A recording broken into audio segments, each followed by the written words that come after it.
میرے پاس ایک ایسا شخص موجود ہے جس سے میرے خیال میں تمہیں ملنا چاہیے۔ اس کا نام رابرٹ کیوساکی ہے۔ وہ تاجر ہے اور سرمایہ کاری کرتا ہے، اور وہ ہمارے یہاں اس لیے آیا ہے کہ تعلیمی ایجاد کا پیٹنٹ حاصل کر سکے۔ میرے خیال میں تمہیں ایسے شخص کی تلاش تھی، وہی جس کی مجھے تلاش تھی۔ میرا خامد میک کیش فلو سے بے حد متاثر ہوا، جو ایک جدید تعلیمی ایجاد تھی۔ اسے رابرٹ کیوساکی نے تیار کیا تھا۔ اس نے ہمیں دونوں کو ابتدائی نمونے پر کام کرنے کے لیے وقت کا تعین کیا، چونکہ یہ ایک تعلیمی کھیل تھا۔ میں نے اپنی 19 سالہ بیٹی کو بھی مدعو کیا آیا وہ اس کھیل میں حصہ لے گی۔ اس نے ہمیں بھرلی۔ اس وقت وہ ایک مقامی یونیورسٹی میں زیر تعلیم تھی۔ 15 افراد نے 3 گروہوں میں منقسم ہو کر اس ٹیسٹ میں حصہ لیا۔ میک نے ٹھیک کہا تھا، ایسے ہی منصوبے کی تلاش میں تھی، مگر اس میں ایک بات تھی۔ دیکھنے میں یہ ایک رنگین مونوپلی بورڈ جیسا تھا، جس کے درمیان ایک بڑے قد کا بنا سورا چوہا برجمان تھا۔ مونوپلی سے برعکس اس میں 2 راستے تھے، ایک اندر ایک باہر۔ اس کھیل کا منتہا یہ تھا کہ کسی صورت اندر کے راستے سے نکل جائے، اور جسے رابرٹ ریٹ ریس کے نام دیا تھا، باہر کے راستے میں داخل ہوا جائے۔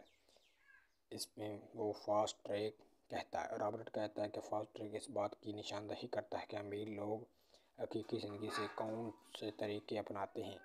پھر رابرٹ نے ہمیں ریٹ ریس کا تفصیل سے آگاہ کیا۔ اگر تم ایسے شخص پر نظر ڈالو جس کی تعلیم واجبی ہے، جو بہت محنتی ہے، تو اس کا راستہ ریٹ ریس کی مانند ہے۔ بچہ پیدا ہوتا ہے، سکول میں جاتا ہے، والدین کا سر فخر سے بلند ہوتا ہے۔ جب وہ پڑھائی میں اپنی اچھی گریڈ لیتا ہے اور اسے کالج میں داخلہ مل جاتا ہے، وہ گریجویشن مکمل کرتا ہے۔ ممکن ہے وہ گریجویشن کے سکول میں مزید تعلیم حاصل کر لے، اور پھر وہی کرتا ہے جس کی منصوبہ بندی کی گئی ہوتی ہے۔ وہ ایک محفوظ مستحکم نوکری تلاش کرتا ہے، اسے وہ نوکری مل جاتی ہے۔ وہ وکیل بن جاتا ہے یا ڈاکٹر، فوج میں چلا جاتا ہے یا سرکاری نوکری حاصل کر لیتا ہے۔ عام طور پر اب وہ پیسے کمانے لگتا ہے۔ اس کے پاس ٹیروں کے حساب سے کریڈٹ کارڈ جمع ہو جاتے ہیں۔ خرید و فروخت شروع ہوتی ہے یا شروع ہو چکی ہوتی ہے۔ جب اس کے ہاتھ میں پیسہ آتا ہے تو وہ بچہ دوسرے ہم عمر کے طرف آنا جانا شروع کرتا ہے۔ وہاں اس کی ملاقات ہوتی ہے، کچھ دیر جان پہچان میں گزرتا ہے، اور پھر شادی ہو جاتی ہے۔ زندگی قابل رشک ہے، کیونکہ ان دونوں میاں بیوی دونوں کام کرتے ہیں، دونوں کی آمدنی خاصی بابرکت ہے۔ وہ اپنے آپ کو کامیاب تصور کرتے ہیں، ان کا مستقبل روشن ہے۔ اب وہ ذاتی گھر خریدنا چاہتے ہیں، کار خریدنا چاہتے ہیں، ٹیلی ویژن لینا چاہتے ہیں، چھٹیاں گزارنے کے لیے باہر جانا چاہتے ہیں، اور انہیں بچوں کے لیے خواہش ہوتی ہے۔ بچہ پیدا ہوتا ہے، گھر میں کچھ لہر دور ہو جاتی ہے، مگر اس کے ساتھ اخراجات میں اضافہ ہو جاتا ہے۔ میاں بیوی سمجھتے ہیں کہ ان کا کیریئر میں بے تحاشا اہم ہے، اور وہ زیادہ محنت کرنے لگتے ہیں تاکہ انہیں ترقی ملے اور تنخواہ میں اضافہ ہو۔ ان کی تنخواہ بڑھ جاتی ہے، مگر ساتھ ہی ایک اور بچے کا اضافہ بھی ہوتا ہے، اور یہ گھر چھوٹا پڑ گیا ہے۔ اب بڑے گھر کی ضرورت ہے، اور وہ زیادہ کام کرتے ہیں۔ مالکان ان سے خوش ہیں، یا ان کی کشنودی انہیں مزید کام کرنے پر اکساتی ہے۔ وہ کلہوں کے بیل کی طرح کام میں جت جاتے ہیں۔ وہ تعلیمی اداروں میں جاتے ہیں اور فالتو وقت میں تربیتی حاصل کرتے ہیں تاکہ زیادہ پیسہ کما سکیں۔ پھر وہ ایک نوکری کر لیتے ہیں تاکہ بڑھتے ہوئے اخراجات کا سامنا کر سکیں۔ ان کی آمدنی میں اضافہ ہوتا ہے، ساتھ ہی ٹیکس کی شرح میں بڑھ جاتی ہے، اور ماہانہ قسط اضافہ ہوتا ہے۔ کیونکہ بڑے مکان کی قسط زیادہ ہے، ان کی سوشل سیکیورٹی کی ماہانہ قسط بھی جاتی ہے، اور انہیں بہت سے دوسرے ٹیکس کو ادا کرنے پڑتے ہیں۔ ہر مہینے جب تنخواہ کا ایک بڑا چیک انہیں تھمایا جاتا ہے تو وہ بہت خوش ہوتے ہیں، مگر فوری بعد جب یہ سارے کا سارا چیک تحلیل ہو جاتا ہے تو وہ حیران رہ جاتے ہیں کہ وہ کچھ میوچل فنڈز خریدتے ہیں، کریڈٹ کارڈ کے ذریعے کھانے پینے کی اشیاء خریداری کرتے ہیں، بچوں کی عمر 5-6 سال ہو جاتی ہے، اور ان کی تعلیم کے لیے بھی بچت کرنی ہے، اور اپنے بڑھاپے کے لیے بھی کچھ بچا کر رکھنا ہے۔ خوشحال جوڑا 35 سال پہلے پیدا ہوا، باقی زندگی کے لیے ریٹ ریس میں الجھ چکا ہے۔ وہ اپنی کمپنی کے مالک کے لیے کام کرتے ہیں، حکومت کو ٹیکس دیتے ہیں، محنت کرتے ہیں، مکان کی قسطیں ادا کرتے ہیں، اور کریڈٹ کارڈوں کو پیٹ بھرنے کے لیے کام کرتے ہیں، اور پھر اپنے بچوں کو نصیحت کرتے ہیں کہ محنت سے پڑھو، اچھے گریڈ حاصل کرو، ایک اچھی نوکری ڈھونڈو۔ پیسے کے بارے میں کچھ بھی نہیں سیکھا، سوائے ان لوگوں سے جنہوں نے ان کی سادگی سے فائدہ اٹھایا۔ تمام زندگی محنت کرتے رہے، پھر یہی تحریک اگلی نسل میں منتقل ہو جاتی ہے اور محنتی لوگ ایک نیا طبقہ وجود میں آتا ہے۔ یہ ریٹ ریس ہے۔ اس ریٹ ریس سے نکلنے کا ایک ہی راستہ ہے کہ حساب کتاب میں ہم بے مثال ہوں اور سرمایہ کاری میں ہم سدھ بدھ ہوں، اور ان دونوں پر عبور خاصا مشکل ہے۔ ایک مسلم CEO کے مطابق، جس نے بگ 8 بڑے اکاؤنٹنگ فرم میں کام کیا، مجھے یہ دیکھ کر حیرانگی ہوئی کہ رابرٹ نے ان دونوں مضامین کو تعلیم کو دلچسپ اور جاندار بنا دیا تھا۔ اس سارے عمل کو اس طریقے سے مخفی رکھا گیا۔ جب ہم انتہائی توجہ سے ریٹ ریس میں نکلنے کی کوشش کر رہے تھے تو جلد ہی ہم اس بات کو بھول گئے کہ ہم سیکھ رہے تھے۔ جلد ہی یہ پروڈکٹ ٹیسٹ میرے اور میری بیٹی کے درمیان ایک دلچسپ دوپہر میں تبدیل ہو گیا۔ ہم ان چیزوں کے بارے میں بات چیت کرنے لگے جن کے بارے میں ہم نے پہلے کبھی سوچا نہ تھا۔ چونکہ پیشہ ور اکاؤنٹنٹ تھی، لہٰذا آمدنی کا تفصیل اور بیلنس شیٹ بنانا میرے لیے آسان تھا۔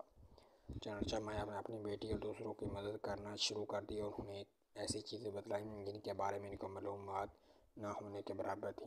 میں سب سے پہلے ریٹ ریس میں نکلنے میں کامیاب ہوئی۔ اس دن میں وہ کھلاڑی تھی جو اندرونی دائرے سے نکل کر قابل ہوئی۔ میں 50 منٹ میں اندرونی دائرے سے نکل گئی، جبکہ کھیل 3 گھنٹے تک چلتا رہا۔ میز پر میرے ساتھ ایک بینکار، ایک تاجر اور ایک کمپیوٹر پروگرامر موجود تھے۔ جس چیز سے مجھے مایوسی ہوئی وہ یہ بھی تھی کہ یہ لوگ حساب کتاب اور سرمایہ کاری میں اتنا کم جاتے تھے، اور یہ چیزیں ان لوگوں کے لیے خاصی اہمیت کی حامل تھی۔ میں حیران تھی کہ ذاتی زندگی میں یہ اپنے معاملات کس طرح سلجھاتے ہوں گے۔ اگر میری 19 سالہ بیٹی اس بارے میں لا علم تھی تو اس کی لا علمی کس حد تک قابل قبول تھی، مگر یہ تو عمر رسیدہ لوگ تھے جو عمر میں اس سے تقریباً دوگنے تھے۔ ریٹ ریس سے نکل کر تقریباً 2 گھنٹے اپنی بیٹی اور ان پڑھ لوگوں، تجربہ کار بڑے کو دانہ پھینک کر چلتے دیکھتی رہی۔ اگرچہ اس بات سے خوش تھی کہ وہ جلدی سیکھ رہے تھے، مگر ساتھ ہی پریشان تھی کہ یہ لوگ حساب کتاب اور سرمایہ کاری کے ابجد سے بھی ناواقف تھے۔ انہیں اپنی آمدنی اور بیلنس شیٹ کو متوازن اور ہم آہنگ کرنے کے لیے سخت مشکل پیش آ رہی تھی۔ جب وہ جائیداد خرید و فروخت کر رہے تو انہیں اس عمر کو یاد رکھنے میں کوفت ہو رہی تھی۔ ان کی کسی بھی خرید و فروخت کا اثر براہ راست ماہانہ آمدنی پر ہوگا۔ مجھے ایک خیال ہوا کہ لوگوں دنیا میں ایسے ہی ہوں گے جنہیں مالی مشکلات سے سامنا ہوگا، اس لیے انہوں نے یہ مضامین پڑھائے نہیں گئے۔ اس بارے میں ان کی معلومات کا صفر برابر تھی۔ خدا کا شکر ہے کہ وہ اس وقت انتہائی محاق سے کھیل میں لگے ہوئے تھے اور جیتنے کی سر توڑ کوشش کر رہے تھے۔ باقی تفکرات ان کے ذہنوں سے اگا گئے تھے۔ جب کھیل ختم ہوا تو رابرٹ نے ہمیں اپنے نقصان کو جانچنے کے لیے 15 منٹ کا وقفہ دیا۔ میری میز والا سند اس کھیل سے خوش نہ تھا۔ اسے یہ کھیل پسند نہ تھا۔ اس نے اونچی آواز میں کہا، مجھے سب کچھ جاننے کی چنداں ضرورت نہ تھی۔ میں نے اکاؤنٹنٹ ملازم رکھے ہوئے ہیں، بینکاروں سے میرا رابطہ ہے، وکیل رکھے ہوئے ہیں جو مجھے اس بارے میں سب کچھ بتا دیتے ہیں۔ اس کے جواب میں رابرٹ نے کہا کہ کیا تم نے کبھی دھیان دیا ہے کہ زیادہ تر اکاؤنٹنٹ امیر نہیں ہوتے، اور بینکرز، وکیل سٹاف کا بروکرز اور پراپرٹی ڈیلر بھی عام طور پر متوسط طبقے سے تعلق رکھتے ہیں۔ انہیں کافی پتہ ہوتا ہے اور وہ ہوشیار رہتے ہیں، مگر وہ امیر نہیں ہوتے، کیونکہ ہمارے مدرسوں میں اور وہ نہیں سکھایا جاتا جسے امیر لوگ جانتے ہیں۔ ہم ان لوگوں سے نصیحت لیتے ہیں، لیکن ایک دن ایسا ہوتا ہے کہ آپ سڑک پر جا رہے ہیں اور آپ کو کام پر جانے کی جلدی ہے، مگر ٹریفک بری طرح پھنسی ہوئی ہے۔ آپ اپنے دائیں بائیں دیکھتے ہیں اور اچانک اپنی نظر اپنے اکاؤنٹنٹ پڑتی ہے جس کا کار بھی اسی بھیڑ میں پھنسی ہے، اور آپ اپنا بینکر بھی انہیں سے دو چار دکھائی دیتا ہے۔ اس سے آپ کو سبق ملتا ہے کہ کمپیوٹر پروگرامر بھی اسی کھیل سے خوش نہ تھا۔ اس نے کہا، سافٹ ویئر کی مدد سے مجھے تمام مطلوبہ معلومات حاصل ہو جاتی ہیں۔ تاہم بینکار اس کھیل سے متاثر ہوا۔ اسکول میں تعلیم کے دوران میں نے یہ پڑھا کہ میرا مطلب ہے کہ حساب کتاب، مگر عملی طور پر اسے آزمانے کے بارے میں مجھے کچھ پتہ نہ تھا۔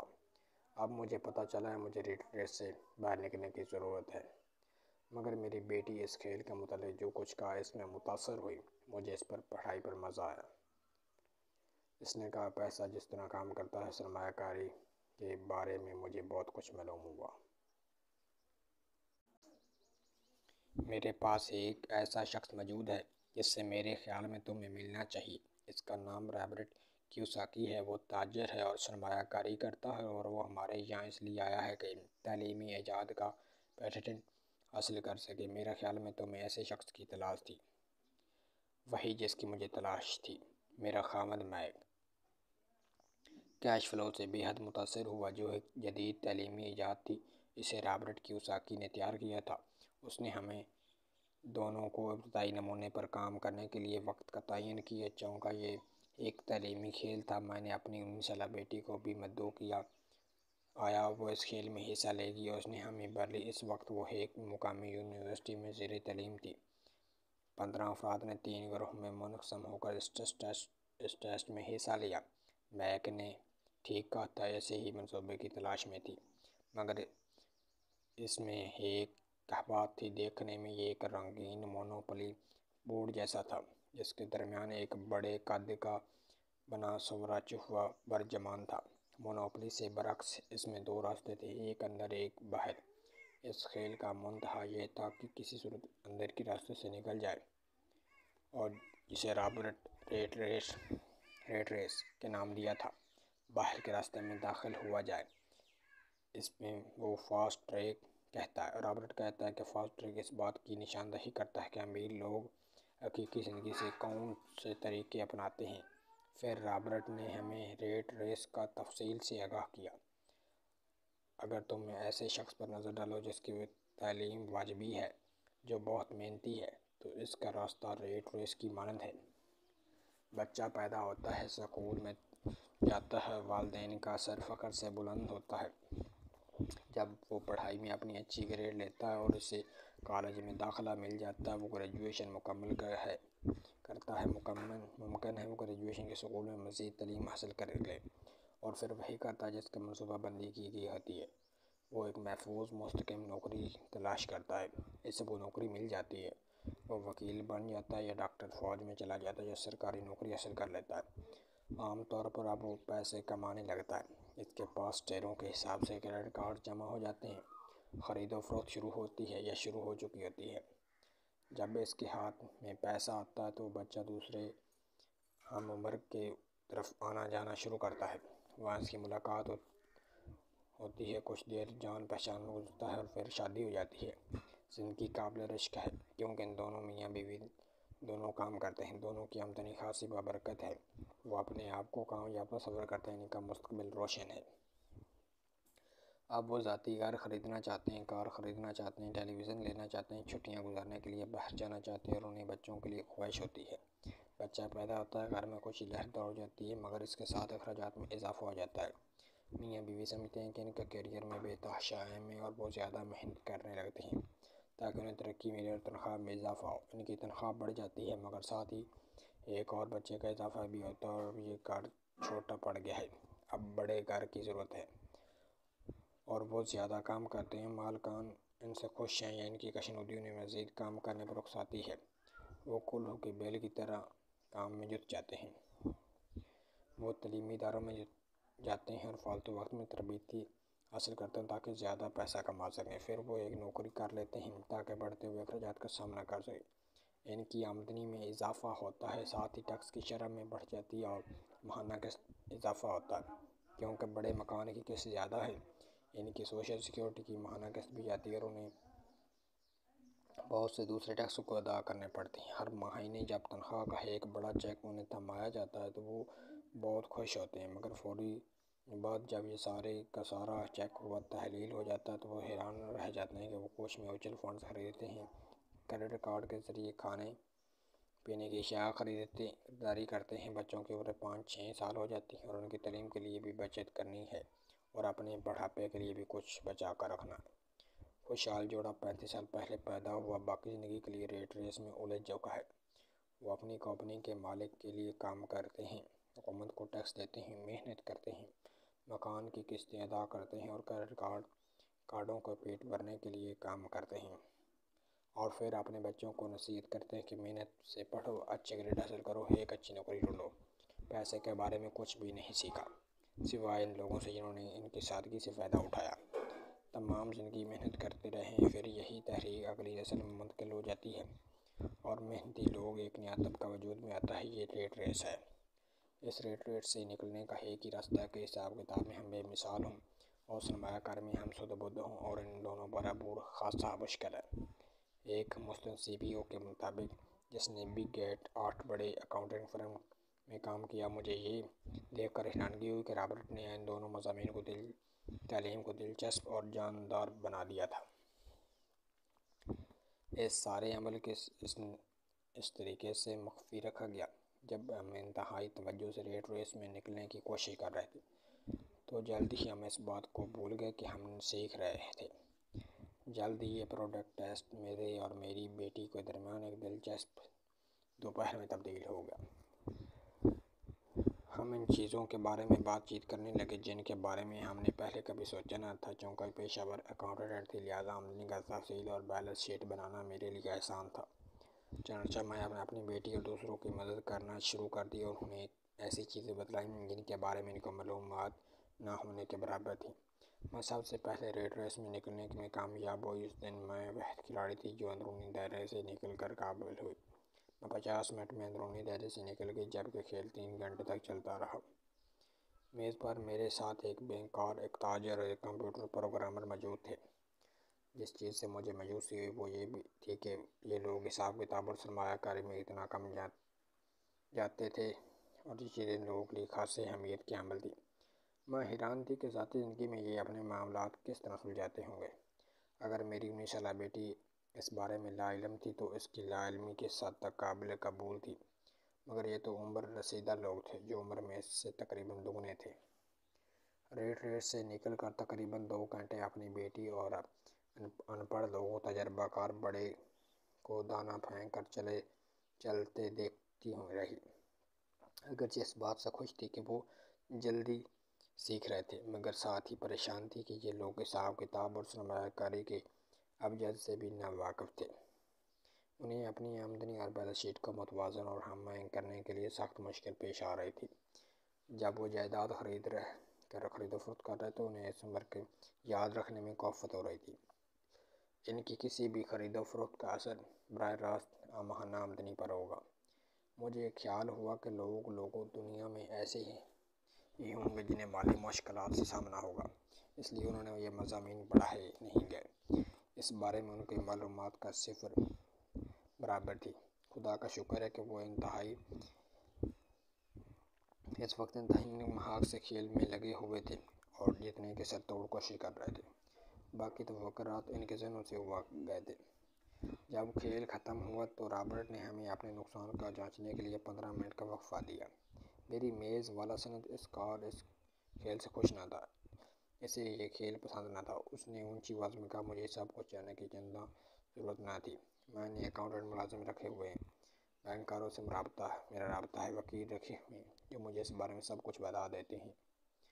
اس کے جواب میں رابرٹ نے کہا کہ کیا تم نے کبھی دھیان دیا ہے کہ زیادہ تر اکاؤنٹنٹ امیر نہیں ہوتے، اور بینکرز، وکیل سٹاف کا بروکرز اور پراپرٹی ڈیلر بھی عام طور پر متوسط طبقے سے تعلق رکھتے ہیں۔ انہیں کافی پتہ ہوتا ہے اور وہ ہوشیار رہتے ہیں، مگر وہ امیر نہیں ہوتے، کیونکہ ہمارے مدرسوں میں اور وہ نہیں سکھایا جاتا جسے امیر لوگ جانتے ہیں۔ ہم ان لوگوں سے نصیحت لیتے ہیں، لیکن ایک دن ایسا ہوتا ہے کہ آپ سڑک پر جا رہے ہیں اور آپ کو کام پر جانے کی جلدی ہے، مگر ٹریفک بری طرح پھنسی ہوئی ہے۔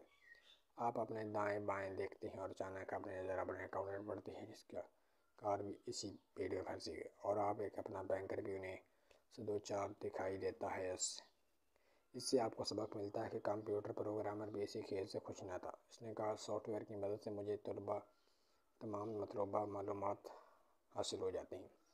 تاہم بینکار اس کھیل سے متاثر ہوا۔ اسکول میں تعلیم کے دوران میں نے یہ پڑھا کہ میرا مطلب ہے کہ حساب کتاب، مگر عملی طور پر اسے آزمانے کے بارے میں مجھے کچھ پتہ نہ تھا۔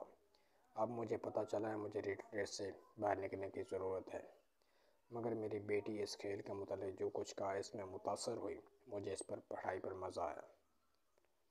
اس نے کہا، پیسہ جس طرح کام کرتا ہے، سرمایہ کاری کے بارے میں مجھے بہت کچھ معلوم ہوا۔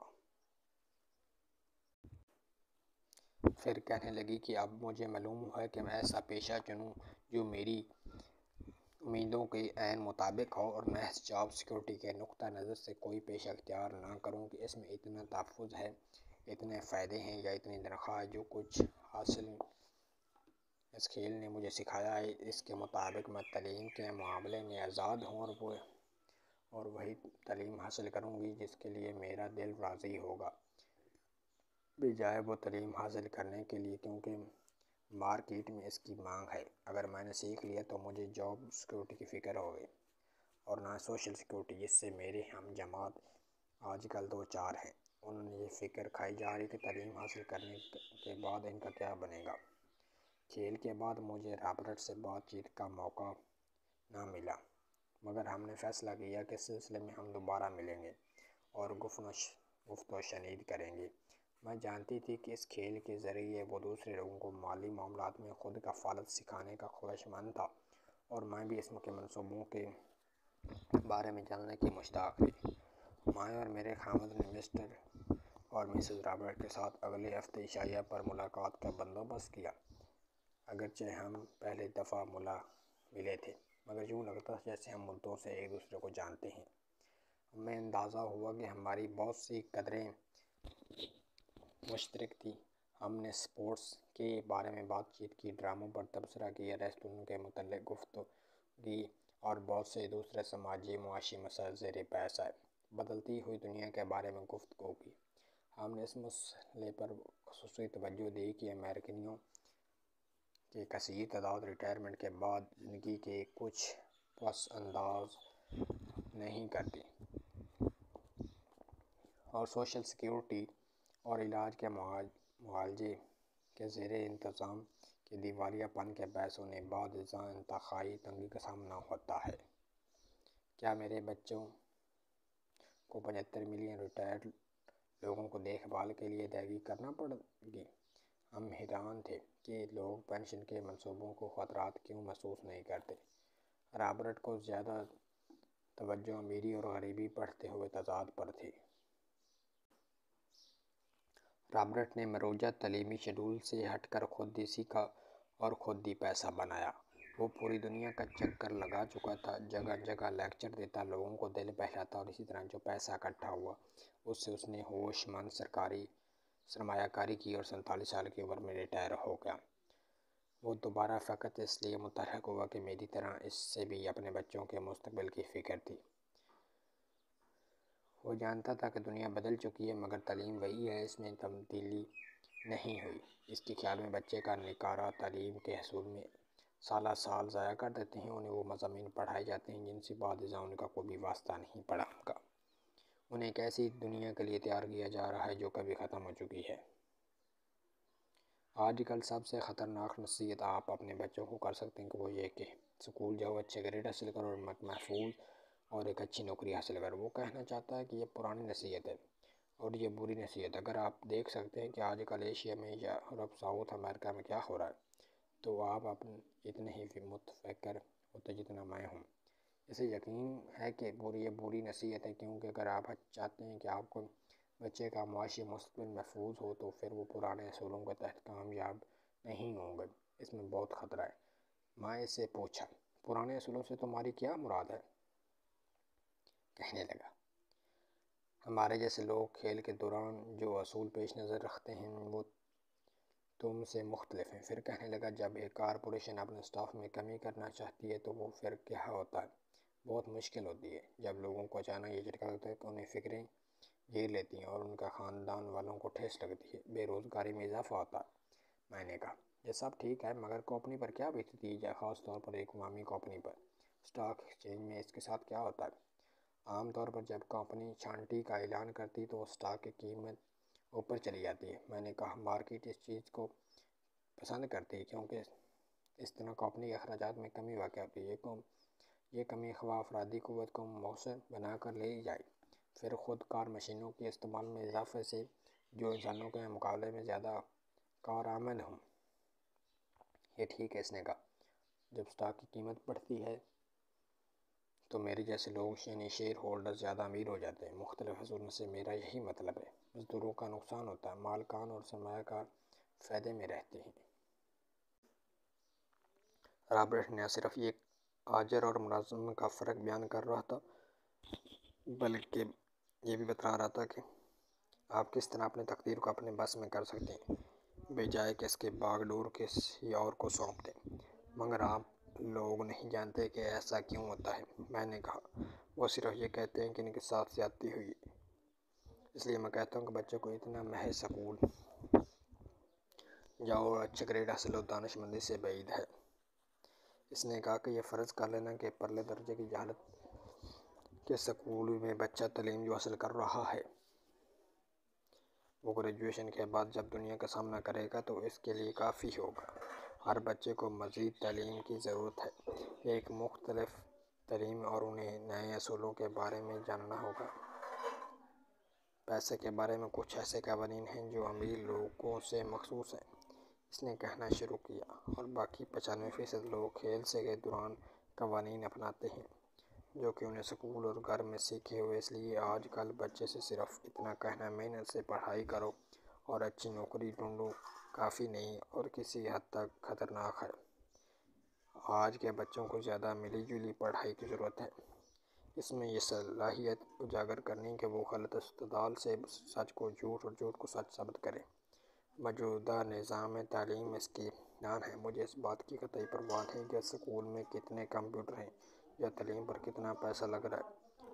سکول کیس سے بچے کو مضمون کیسے پڑھ سکتا ہے جس سے وہ خود بہرا ہے؟ تو پھر والدین اپنے بچوں کو کیسا پڑھانا ہے اور اسے کیسے وہ مضامین سکھانا ہے جو سکول کے سلیبس میں موجود نہیں؟ تم ایک بچے کو اکاؤنٹنٹ کی تعلیم کیسے دے سکتے ہو؟ اور سب سے بڑھ کر آپ اپنے بچے کو سرمایہ کاری کے بارے میں کیسے بتا سکتے ہیں جب آپ بذات خود اس فن سے ناآشنا ہیں؟ میں نے یہی کیا کہ بجائے اپنے بچوں کو یہ کہنے کے کہ وہ جو بھی کرے یا احتیاط سے کریں وہ خود کو محفوظ رکھے، میں نے انہیں کہ وہ ہوشیاری سے کام لے اور خطرات کو خاطر میں نہ لائے، ڈر ڈر کر قدم اٹھانے کی بجائے کھل کر میدان میں آئے۔ سوال یہ پیدا ہوتا ہے کہ آپ اپنے بچوں کو پیسے کے بارے میں یا دوسری چیزوں کے بارے میں جن کے متعلق آج ہم نے گفتگو کی ہے کہ کیسے بتلائیں گے؟ میں نے رابرٹ سے پوچھا، یہ ہم کس طرح عام فہم بنا سکتے ہیں کہ تاکہ بچہ اسے آسانی سے سمجھ جائے جبکہ ہم خود بھی اس بارے میں زیادہ معلوم نہیں؟ میں نے اس بارے میں ایک کتاب لکھی، یہ کتاب کہاں ہے؟ میرے کمپیوٹر میں مدت سے یہ میرے کمپیوٹر میں موجود ہے۔ ابھی یہ بھی ترتیب ہے، چھوٹے چھوٹے ٹکڑوں میں بٹی ہے۔ کبھی کبھی میں اس میں تھوڑا بہت اضافہ کرتا رہتا ہوں مگر ابھی تک اسے کتاب کی شکل نہیں دے پایا۔ میں نے اس کتاب کو اس وقت لکھنا شروع کیا جب میری پہلی کتاب سب سے زیادہ بکنے والی کتاب بنی، مگر یہ ابھی نامکمل ہے۔ واقعی یہ کتاب نامکمل تھی، چھوٹے چھوٹے حصوں میں تھی۔ میں نے یہ فیصلہ کر لیا کہ کتاب واقعی قابل قدر تھی اور بدلتے ہوئے وقتوں میں اس کی اشد ضرورت تھی۔ چنانچہ ہم رابرٹ کی اس کتاب کی تحریر میں شراکت پر رضامند ہو گئے۔ میں نے اس سے پوچھا کہ بچے کو کس کی قدر مالی جانکاری کی ضرورت تھی۔ اس نے کہا کہ اس کے دار و مدار بچے پر تھا۔ اگر بچپن میں اس سے احساس تھا کہ وہ امیر بننا چاہتا تھا اور خوش قسمتی سے اس کا والد امیر تھا اور اس کی رہبری کرنا چاہتا تھا، رابرٹ نے کہا کہ تعلیم کی کامیابی کی بنیاد جس کی تعلیم کی اصول میں ذہنی آمادگی اور چستی اہم ہے، اس طرح اقتصادی اور ربط کی میدانوں میں بھی وہ کامیاب ہوگا جو صلاحیتوں سے مالا مال ہوگا۔ آگے جو کچھ لکھا گیا وہ رابرٹ کے دو باپوں کے بارے میں، ایک امیر تھا اور دوسرا غریب، جس طرح اس نے یہ صلاحیتیں عمر بھر کی تپسیا کے بعد حاصل کی۔ دونوں باپوں کے درمیان واضح تضاد اہم پس منظر کی نشاندہی کرتا ہے۔ میں نے اس کتاب کی لکھائی میں مدد کی، اسے اکٹھا کر کے کتاب کی شکل دی اور اسے قابل فہم ترتیب دی۔ اگر کوئی اکاؤنٹنٹ اس کتاب کو پڑھے تو میری یہی صدا ہے کہ وہ کتاب کو علم کی بھول کر رابرٹ کی موت پر توجہ دیں۔ اگرچہ اس میں بہت سی ایسے افکار درج ہیں جو اکاؤنٹنٹ کی مصدقہ بنیادی اصولوں سے انحراف کرتے ہیں، مگر سب سے اہم بات ہے جس پر اس بات کی کتاب بھی روشنی ڈالے گی وہ یہ کہ سچے سرمایہ کار پیسے کو لگاتے وقت کن کن چیزوں کے پیش نظر رکھتے ہیں۔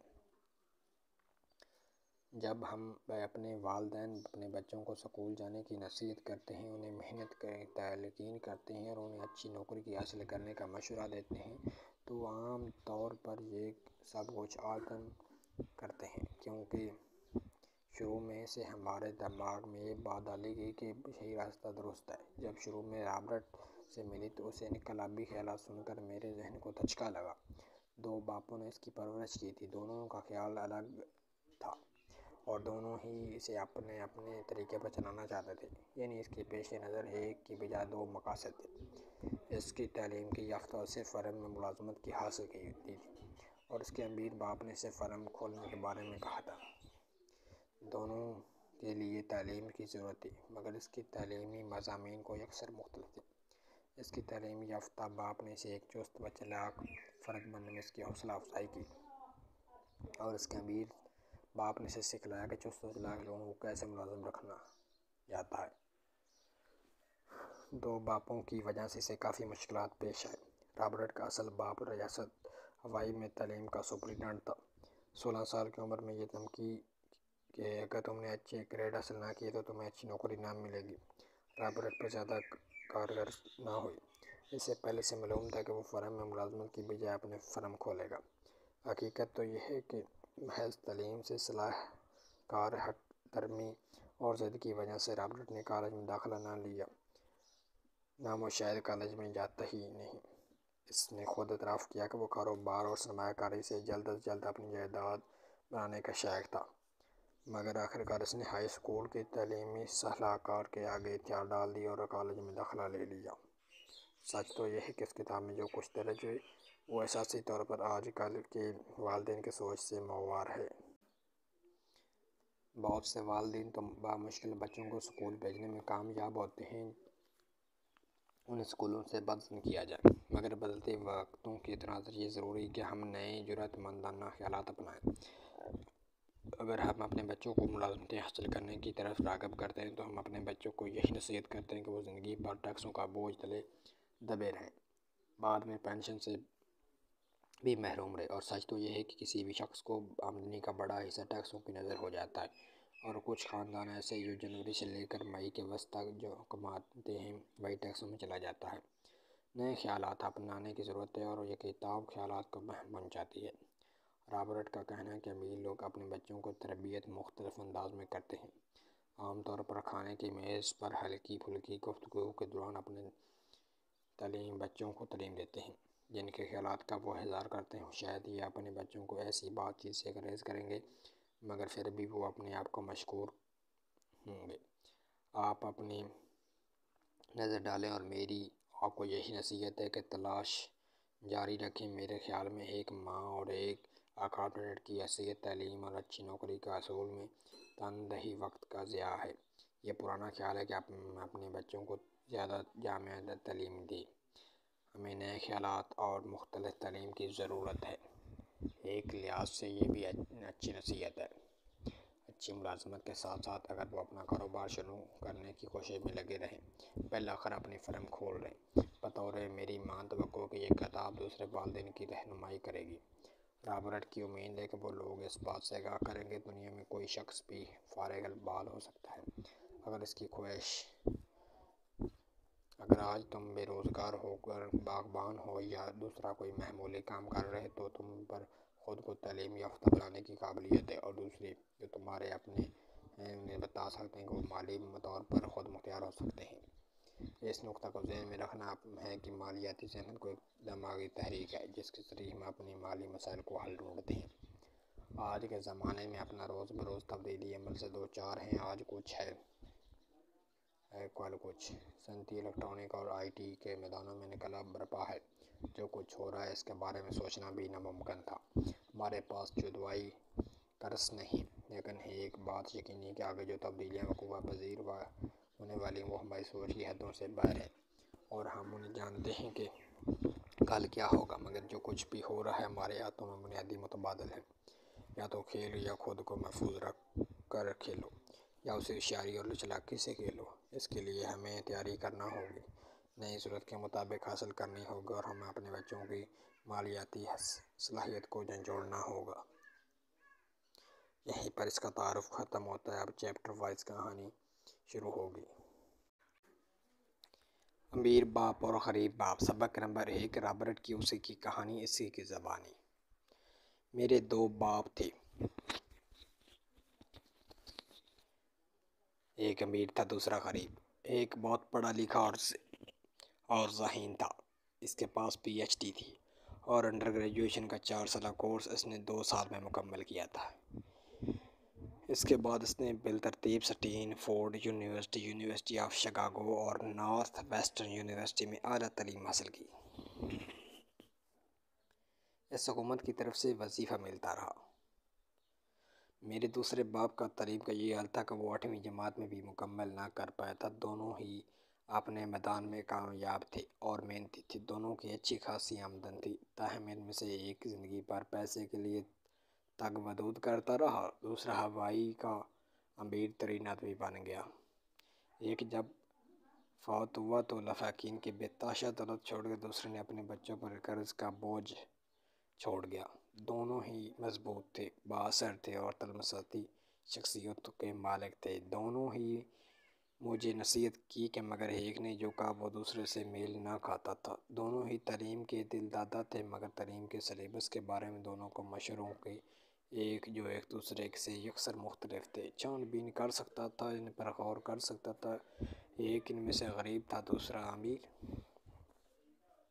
بجائے اس کے کہ میں ان میں سے ایک کی نصیحت قبول کرتا، دوسروں کی نصیحت کو رد کرتا، میں نے ان دونوں میں پند و نصیحت کے سامنے رکھ کر ان پر غور کیا اور دونوں کا موازنہ کیا کہ ان میں سے جو نصیحت زیادہ موزوں ہے اسے اپنا لوں۔ مشکل یہ تھی کہ ان میں سے جو امیر تھا وہ پورے طور پر امیر نہ تھا، جو غریب تھا وہ پوری طرح غریب نہ تھا۔ دونوں نے اپنے کیریئر کا آغاز کیا تھا اور دونوں کو یہ پیسہ کمانے کی دھن تھی تاکہ اپنے خاندانوں کا بوجھ اٹھائیں، مگر پیسے کے بارے میں دونوں کے نقطہ نظر میں بہت فرق تھا۔ مثال کے طور پر ایک کا کہنا تھا کہ پیسے کے پیار سب سے کی برائیوں کی جڑ ہے اور دوسرے نے کہنا تھا کہ پیسوں کی کمی سب برائیوں کی جڑ ہے۔ ایک نوجوان ہونے کے ناطے جس کے سر پر 2 بااختیار باپوں کا سایہ تھا، مجھے ایک خاصی مشکل کا سامنا تھا۔ ماں ایک تابع دار بیٹے کی حیثیت میں ان کی بات سنتا، مگر ایک کچھ کہتا اور دوسرا کچھ۔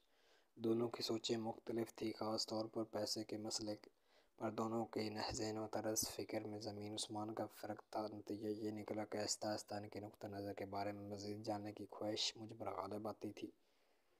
میں گھنٹوں ان کی یہ سنے سوچ بچار کرتا، میرا زیادہ تر وقت اسی کی فکر میں رہتا گزر جاتا۔ انہوں نے جو کچھ کہا اس کی حقیقت تھی، کیا صحیح تھا کیا غلط؟ میں خود سے سوال کرتا، اس نے ایسا کیوں کیا؟ اور پھر یہی سوال دوسرے والد کو بیان کے پیش نظر رکھ کرتا۔ میری مشکل بہت حد تک آسان ہو جاتی اگر میں یہ کہہ دیتا کہ ہاں اس نے ٹھیک کیا اور میں اس سے متفق ہوں، اور پھر یہ کہہ کر کے اسے رد کر دیتا۔ اس کی بجائے وہ باپ جس سے میں بہت پیار کرتا، اس نے مجھ سے یہ سوچنے پر مجبور کیا۔ آخرکار یہی سوچنے کی عادت مجھے ہمیشہ کے لیے مجھ سرحیت کر گئی اور زندگی پر میں نے سوچ بوجھ کے بنائے بنا کبھی کوئی فیصلہ نہ کیا۔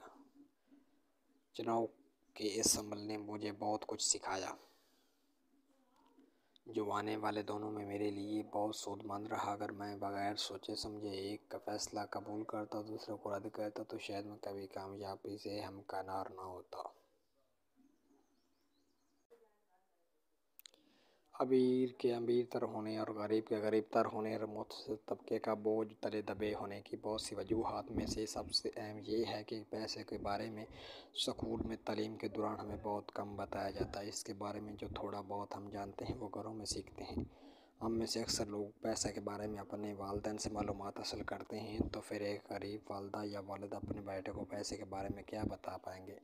وہ صرف یہی کہیں گے کہ اسکول جاؤ اور پڑھائی میں دل لگاؤ۔ وہ ہو سکتا ہے کہ بہت اعلیٰ نمبروں سے گریجویشن کر لے، مگر غریب والدین لگاتار روایتی نصیحت سے اس کے بچے کے دماغ کے خاصے سانچے میں ڈھال دیا۔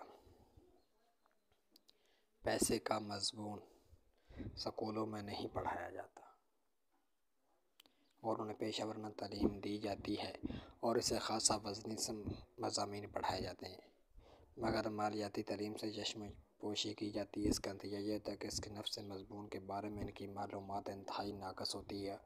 جہاں سرے سے مضمون ہی منقود، وہاں اہلیت کی نشوونما کیسے ہوگی؟ یہی وجہ ہے کہ بینکر، ڈاکٹر، اکاؤنٹنٹ جنہوں نے اسکول میں پڑھائی کے دوران ملازماً اچھے گریڈ حاصل کیے ہوں گے، پیسے کے بارے میں ان کی معلومات کتنی نامکمل ہے، اور تمام زندگی روایتی جھنجھٹ سے گرفتار رہتے ہیں۔ ہمارے اتنے بڑے قومی قرض سبب یہی ہے کہ انتہائی تعلیم یافتہ سیاستدان اور حکومتی افسر ہیں جو بغیر سوچے سمجھے مالیاتی فیصلے کرتے ہیں۔ میں نئی صدی کی طرف جب دیکھتا ہوں تو مجھے یہ سوچ خوفطاری ہو جاتا ہے کہ لاکھوں لوگوں نے نئی زندگی کے دائرے میں شامل ہوں گے جنہیں مالی اور علاج کی قانون کی ضرورت ہوگی۔ مالی مدد کے لیے دار و مدار امریکہ یا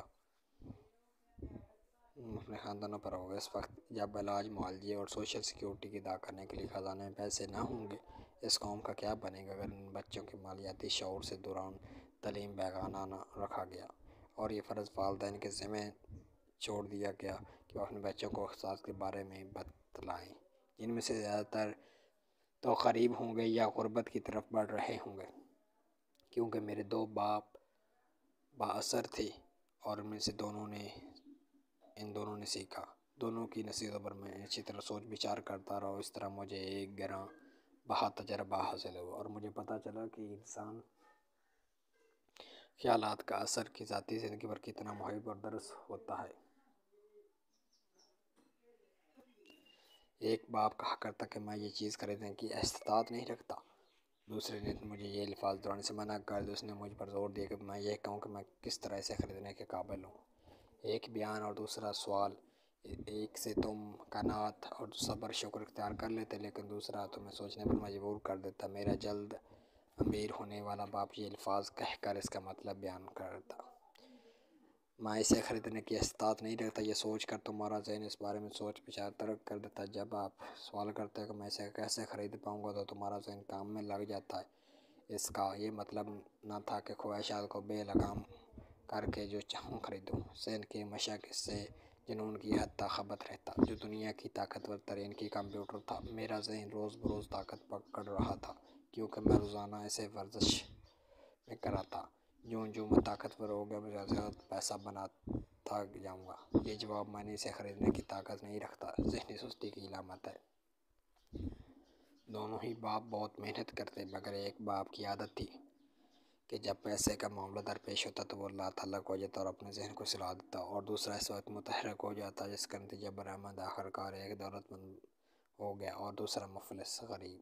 یہ بالکل اسی طرح ایک شخص روزانہ جم میں جا کر ورزش کرتا اور دوسرا گھر میں آرام کرسی پر بیٹھ کر ٹیلی ویژن دیکھتا۔ جس طرح ہر روز باقاعدگی سے ورزش کرنے سے جسم کی مضبوط ہوتا ہے، اسی طرح اچھی طرح سے روزانہ ورزش میں انسان کا ذہن مضبوط ہو جاتا ہے، دولت میں اضافہ ہو جاتا ہے۔ سستی سے ضرور رساں ہے۔ میرے دونوں باپوں کا نظریہ ایک دوسرے کی ضد تھا۔ میں ایک باپ کے عقیدے کا تھا کہ دولت مندوں کو زیادہ ٹیکس ادا کرنے چاہیے تاکہ غریبوں کا برگیر ہو سکے۔ ٹیکس ادائیگی سے ان کی لوگوں کو سزا دی جاتی جو دولت پیدا کرتے ہیں، اور ان لوگوں کو سزا میں نوازا جاتا ہے جو کچھ نہیں کرتے اور بیکار وقت میں ضائع کر دیتے ہیں۔ ایک کا مشورہ تھا محنت سے پڑھائی کرو تاکہ اچھی فرم حاصل ہو، دوسرا یہ صلاح محنت سے پڑھائی کرو تاکہ اچھی فرم خرید سکو۔ ایک کہتا کہ میری تنگی کی وجہ یہ ہے کہ میرے بچے ہیں، دوسرا کہتا کہ مجھے ہر صورت دولت کمانی کیونکہ میرے بچے ہیں۔ ایک ہی شے کے دوران پیسے کے بارے میں بات چیت کی حوصلہ افزائی کرتا، دوسرا کھانے کے دوران اس قسم کی گفتگو حوصلہ شکنی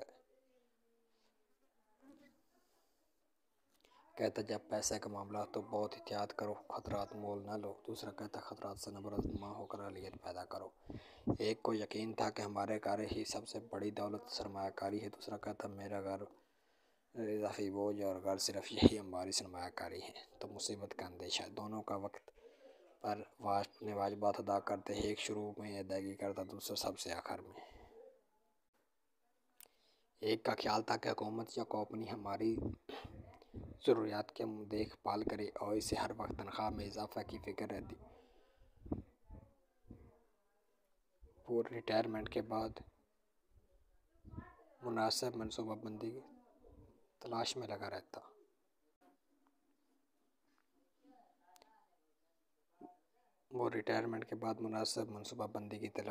رہتا۔ علاج معالجہ کی اسکیموں کے بارے میں سوچتا، بیماری کی وجہ سے تحدید اور چھٹیاں اس کے سر پر سوار رہتی۔ وہ اپنے دو چچاؤں سے بہت متاثر جنہوں نے فوج میں 20 سال تک ملازمت کی، ریٹائرمنٹ کے بعد انہیں قابل رشک فائدے حاصل ہوئے۔ علاج کے معالجے ان سہولت کو وہ حسرت نگاہ سے دیکھتا اور افسوس کرتا کہ کیوں اس نے فوج میں شمولیت نہ کی۔ یونیورسٹی میں اسے یہ چیز پسند تھی کہ نوکری کا ایک مقررہ میعاد کے لیے ہوتی ہے اور اس سے پہلے کہ کسی کو برخاست کرنا مشکل کام تھا۔ ایک مستحکم نوکری اور اس سے مربوط فوائد بھی نظر تھا۔ وہ بارہ کہتا کہ میں نے نہایت محنت سے اس حکومت کی خدمت کی اور سہولتوں کا حقدار ہوں۔ دوسرا مالیاتی معاملات میں خود مختاری کا قائل تھا۔ وہ ہمیشہ حقداری اس کی ذہانت کے خلاف بولتا کیونکہ اس کا خیال ہے کہ اس طرح کمزور اور ضرورت مند افراد کی تعداد میں اضافہ ہو رہا ہے۔ وہ ہمیشہ اس بات پر زور دیتا ہے کہ انسان کو مالی طور پر خود مفید ہونا چاہیے۔ ایک نے کوشش کی کر کے کچھ پس انداز کر لی تو اس نے سرمایہ کاری میں اضافہ کیا تھا۔ ایک نے مجھے ایک زبردست درخواست کی اور باڈی اڈی لکھنے کا طریقہ بتلایا تھا تاکہ مجھے ملازمت تلاش کرنے میں آسانی ہو۔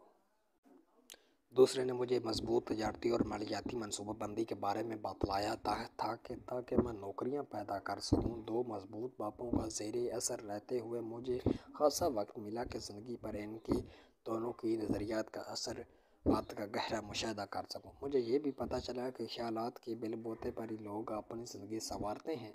مثال کے طور پر میرا غریب باپ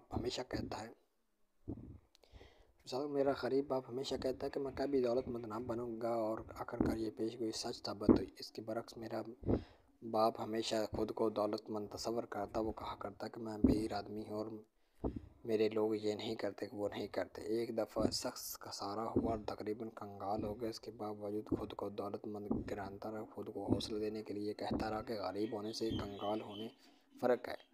پیسے کا فقدان وقتی ہے جبکہ غربت غیر محدود ہے۔ میرا غریب باپ یہ کہتا ہے کہ مجھے دولت سے دلچسپی نہیں، اس کے سوچ بے فائدہ ہے۔ میرا امیر باپ کہتا کہ دولت طاقت ہے۔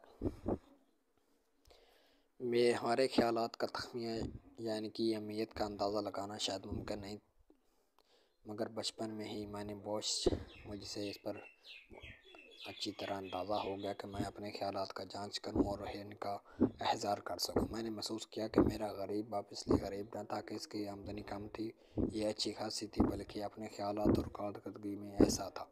بچپن میں دونوں باپوں کی موجودگی میں مجھے اس بات کا اچھا خاصا شعور ہو گیا کہ کون سے خیالات میں ذہن میں رکھنا اور ان کی نشو و نما کرنا ہے۔ مجھے کسی کی بات سننی تھی، اور امیر باپ کی یا غریب باپ کی۔ دونوں ہی تعلیم سیکھنے عمل کو اہمیت دیتے اور قابل تعظیم قرار دیتے۔ ان کا اختلافات صرف اس بات پر تھا کہ دونوں کو تعلیم زیادہ زور کس پر دینا ہے۔ ایک مجھے پڑھائی کے دوران کی تلقین کرتا تھا کہ اچھے نمبر لے کر کامیاب مجھے باعزت نوکری ملے اور میری تنخواہ بھی زیادہ ہو۔ وہ مجھے پیشہ ورانہ تعلیم دلانے کا خواہشمند تھا تاکہ میں اٹارنی بن جاؤں اور اکاؤنٹنٹ بنوں یا بزنس اسکول سے میں ایم اے BA کروں۔ دوسرا مجھے دولت مند ہونے کے لیے محنت سے پڑھنے کا مشورہ دیتا۔ وہ چاہتا تھا کہ وہ دولت کے معجزاتی اثرات کے بارے میں جانوں، اسے کیسے حاصل کیا جاتا ہے اور کام برآمد بنایا جاتا ہے، وہ کون سے طریقے جن سے اسے تابع فرمان مزید دولت پیدا کی جاتی ہے۔ وہ بار بار کہتا ہے کہ میں پیسے کے لیے کام نہیں کرتا، پیسہ میرے لیے کام کرتا ہے۔ 9 سال کی عمر میں نے فیصلہ کر لیا کہ اپنے امیر باپ کی نصیحت کے پلے باندھوں اور اس پر عمل کروں۔ اس انتخاب بعد میں نے اپنے امیر باپ کی غریب باپ کو ڈال دیا، اور حالانکہ وہ بتحاشا پڑھا لکھا انسان تھا۔ رابرٹ فراسٹ میرا پسندیدہ شاعر ہے۔ مجھے اس کی بہت سی نظمیں اچھی لگتی ہیں، مگر جس سب سے زیادہ پسندیدہ کرتا ہوں وہ راستہ جو نہ اپنایا گیا۔ میں روزانہ اسے دہراتا ہوں۔ راستہ جو نہ اپنایا۔ 1 روپے جنگل میں دور راستے مختلف سمتوں میں جاتے تھے، دونوں پر سفر کرنا ممکن تھا۔ میں اکیلا مسافر تھا، دیر تک اسی سوچ میں غرق رہا۔ ایک راستے پر دور تک نگاہ گئی، یہاں تک کہ آگے جا کر یہ مڑ کر نظروں سے اوجھل ہو گیا۔ پھر بھی میں دوسرے راستے پر روانہ ہو گیا۔ غالباً یہ راستہ میری توجہ کا زیادہ غالب تھا، کیونکہ اس پر گھاس اگی ہوئی تھی اور قدموں کے نشان نہ تھے، مگر جب میں ذرا آگے گیا تو اس پر خاصی آمد و رفت کے اثرات تھے۔ اور ایک دن مسلسل اس راستے پر چلتا گیا اور راستوں میں راستے ملتے گئے اور اب واپسی ممکن نہ تھی۔ ایک مدت کے بعد بارک میں یہ کہوں گا کہ جنگل میں 2 راستے تھے اور میں اس راستے پر چلا جس پر آمد و رفت بہت کم تھی، اور صرف اس انتخاب سے میری زندگی پر اہم اثرات مرتب ہوئے۔ رابرٹ فراسٹ 1916 میں۔ اور اس سے 2 درس مرتب ہوئے۔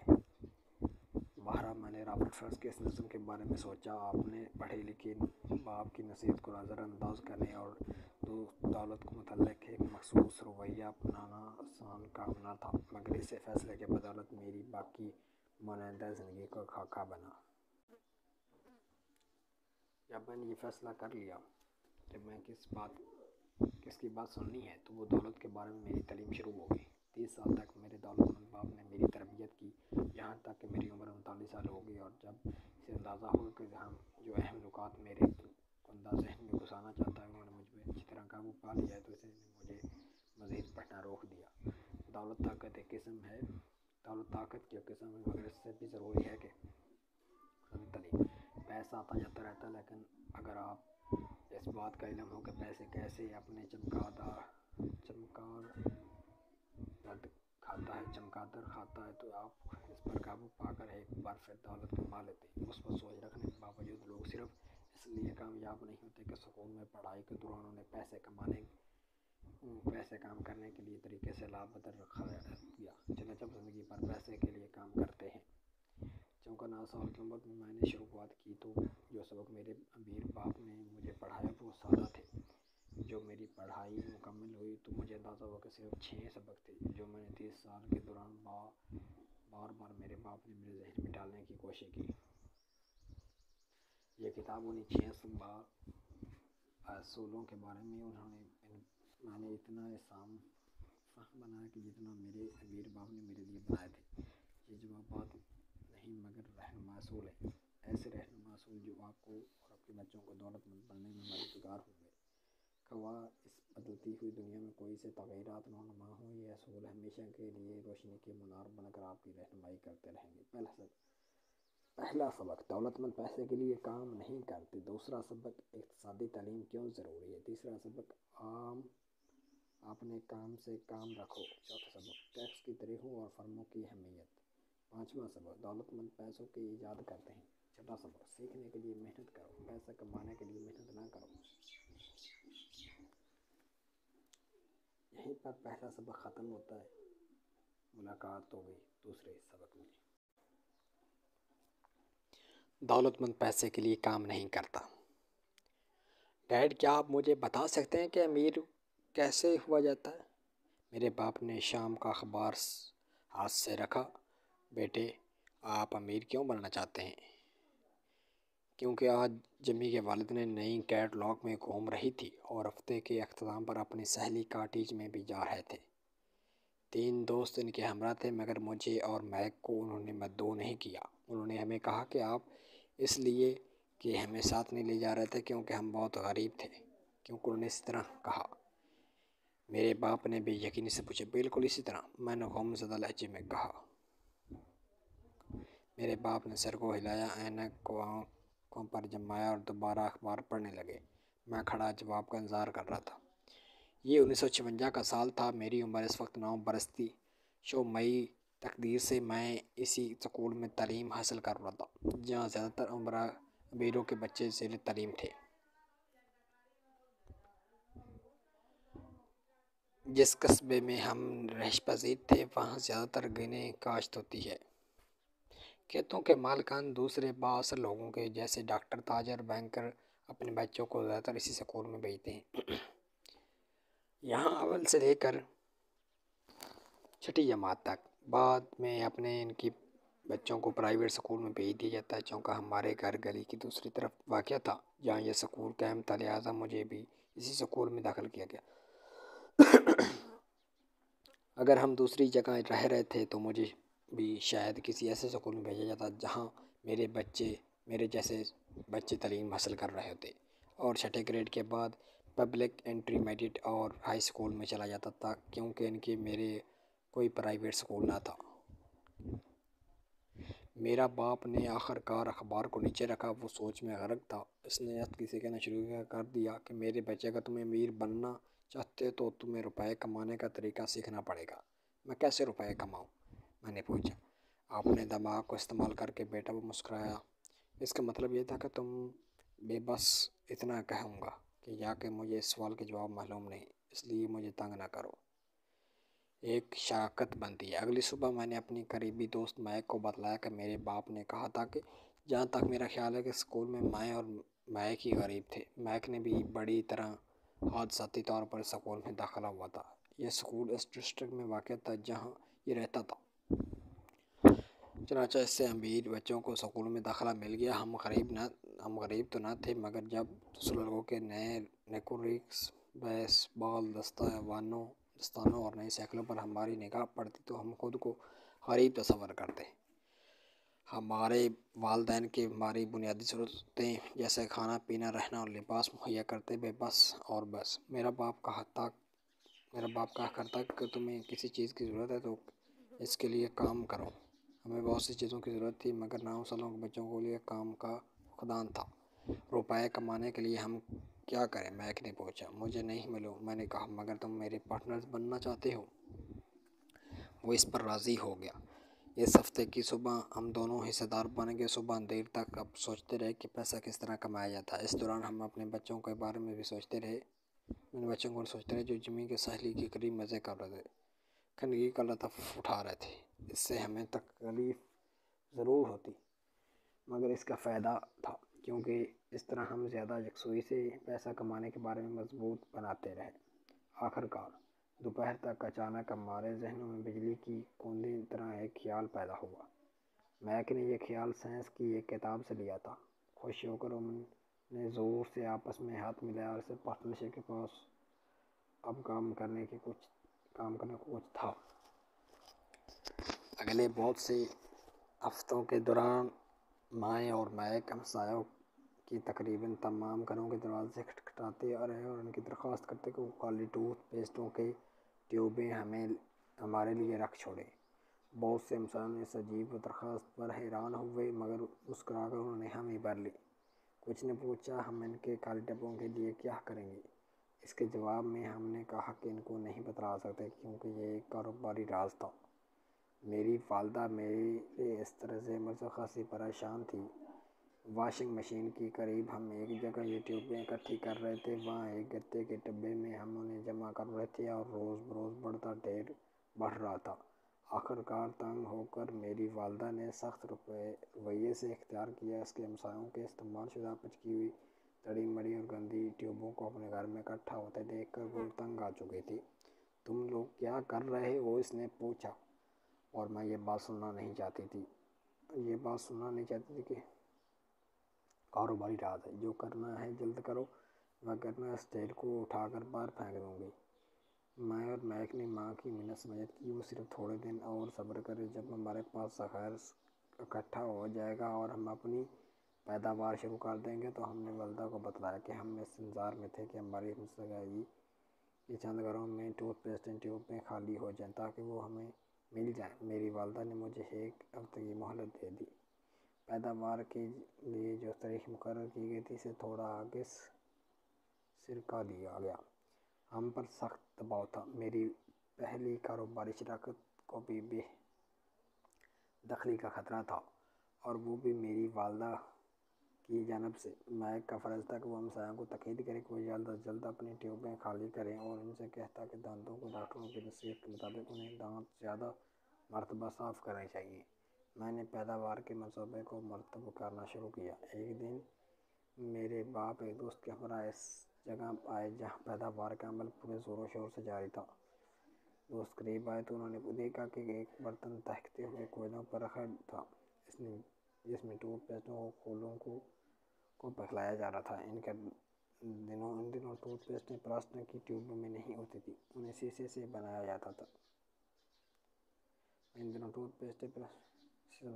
چنانچہ جب اوپر کا رنگ جلا تو انہیں ایک جھوٹے عینی برتن میں ڈال کر گرم کیا جاتا، حتیٰ کہ وہ پگھل کر مائع کی شکل اختیار کر لیے، اور وہ اپنی والدوں کی چمٹوں کی مدد سے ہمیں سے مائع کے دھات کو ایک چھوٹے سے سوراخ کے ذریعے دودھ کے ڈبوں میں انڈیل میں رہے تھے۔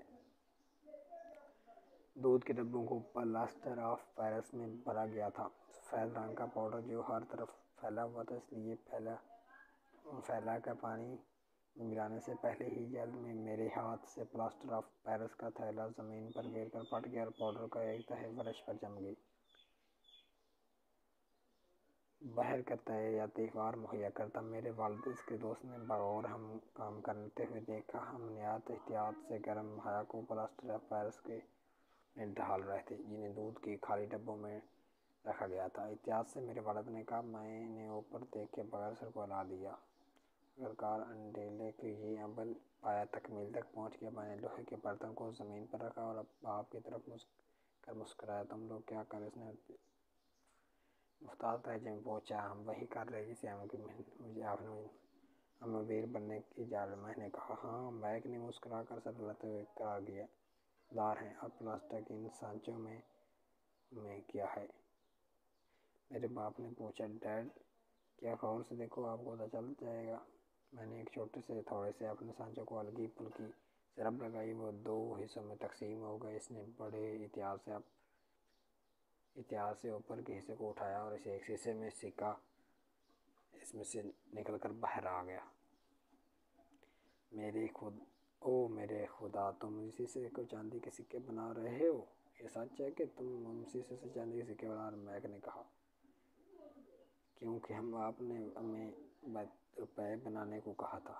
میرے باپ دوست ایک طرف گھوم کر زور سے ہنسا۔ میرا باپ زیر لب مسکرایا اور سر کو جھٹکا۔ ہمارے سامنے آگ کی روشنی تھی اور ارد گرد خالی ٹوتھ پیسٹوں کا ڈھیر تھا۔ سر سے پاؤں تک سفید رنگوں کے پلاسٹر ہٹے ہوئے تھے اور مسکرا رہے تھے۔ اس نے ہمیں سب کچھ چھوڑ چھاڑ کر گھر کے سامنے دہلیز پر اس کے ہمراہ بیٹھنے کو کہا۔ مسکراتے ہوئے نے ہمیں بتلایا کہ کھوٹے سکوں کو بنانے کا مفہوم کیا تھا۔ ہمارے خواب چکنا چور ہو گئے۔ آپ کا کہنا ہے کہ ہم نے جو کیا وہ غیر قانونی تھا؟ میک نے لرزتی ہوئی آواز میں پوچھا۔ انہیں جانے دو، یہ دوست نے کہا۔ شاید وہ ایک قدرتی استعداد کی نشو نما کر رہے ہیں۔ میرے باپ نے اسے عورا۔ ہاں، یہ غیر قانونی ہے۔ میرے باپ نے استکی سے کہا کہ البتہ تم لڑکوں نے ایک غیر معمولی ذہانت کا مظاہرہ کیا اور ایک اچھوتے خیال کا عملی جامہ پہنایا۔ مجھے تم پر فخر ہے۔ میں اور میک کو عالم میں تقریباً 20 منٹ تک چپ چاپ بیٹھے رہے اور وہاں کاٹھ کا باڑ میں مصروف ہو گئے۔ پہلے دن کاروبار اور ٹھپ ہو گئی۔ پاؤڈر کو وہاں سے اٹھاتے ہوئے میک سے مخاطب ہوا۔ میرے خیال میں جمی اور اس کے دوستوں کا کہنا ٹھیک ہے، ہم غریب ہیں۔ جب میں نے یہ بات کہی اس وقت میرا باپ باہر نکل رہا تھا۔ لڑکوں، اس نے کہا، تم اس وقت غریب ہوگے جب تم کوشش ترک کر دو گے۔ سب سے اہم بات یہ ہے کہ تم نے کچھ کیا ہے۔ مجھے تم دونوں پر فخر ہے اور میں دوبارہ کہہ رہا ہوں کہ کوشش جاری رکھو، ہار نہ مانو۔ مائیں اور میک خاموشی سے کھڑے رہے اور یہ الفاظ کو دل کو راحت بخشنے والے ضرور تھے، مگر سوال یہ تھا کہ ہم کریں تو کریں کیا؟ تو پھر کیا وجہ ہے کہ ڈیڈ تم امیر نہیں ہو؟ میں نے پوچھا۔ کیونکہ اس نے اسکول کا استاد بننے کو ترجیح دی۔ استاد عام طور پر امیر بننے کو نہیں سوچتے، ہم صرف پڑھا کر خوش ہوتے ہیں۔ کاش میں تمہاری مدد کر سکتا، مگر مجھے افسوس ہے کہ پیسہ بنانے کے گڑ سے میں ناآشنا ہوں، مجھے نہیں آتے۔ میک اور میں دوبارہ صفائی میں مصروف ہو گئے۔ میں جانتا ہوں کہ میرے والد نے کہا کہ تم واقعی امیر بننا چاہتے ہو۔ تم مجھ سے مت پوچھو، تم میک اپنے باپ سے پوچھو۔ میرا باپ؟ میک نے برا سا منہ بنا کر پوچھا۔ ہاں، تمہارا باپ۔ میرے باپ نے مسکرا کر کہا۔ میرے اور تمہارے باپ میں اکاؤنٹنٹ ایک ہی بینک میں ہے۔ بینک مینیجر تمہارے باپ کی صلاحیتوں کا بے حد متعارف ہے۔ اس نے کئی دفعہ مجھے کہا کہ پیسہ کمانے کے معاملے میں تمہارے باپ کا ثانی نہیں۔ میرا باپ؟ میک نے دوبارہ یقین سے پوچھا۔ تو پھر کیا وجہ ہے کہ میرا بچوں کو اطراء نہ بناؤں؟ ہمارے پاس اچھی گاڑی اور نہ مکان ہے۔ اچھی گاڑی رکھنے اور اچھے مکان میں رہنے سے کوئی امیر نہیں بن جاتا، نہ ہی اس کا یہ مطلب ہے کہ پیسہ کمانے کا ڈھنگ جانتا ہے۔ میرے باپ نے جواب دیا کہ جمی کا باپ گنے کی کمپنی میں کام کرتا ہے، وہ مجھ سے زیادہ مختلف نہیں۔ وہ ایک فرم میں کام کرتا ہے، میں حکومت کا ملازم ہوں۔